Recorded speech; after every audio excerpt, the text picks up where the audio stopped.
from these parts of plant. Parts of plant.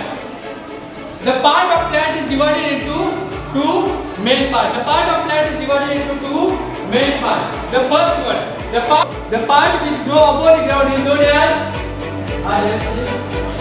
shoot. Very good. Now read this. Shoot bears other parts such as pears. Yes. Fruit. The first one is the flower. Root. Root that we eat. Root that we eat.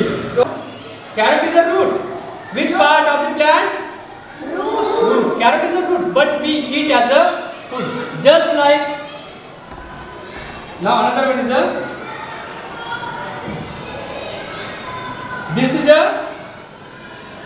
one is a Radish. radish. Radish is also root. Radish is also root.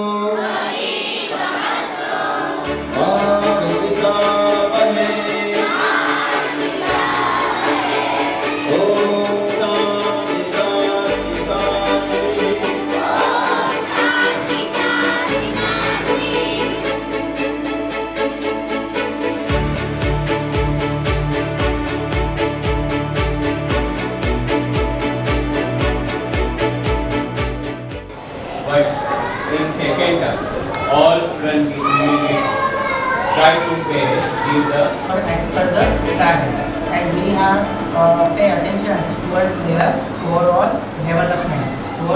Ask what is the colloidal particle size? Between 1 nanometer to 100 nanometer. So can we filter it out? Yes. So we can say that it is in between the true solution and suspension. It looks like it is a homogeneous, but actually it is a heterogeneous. So for that we have two components. Again we have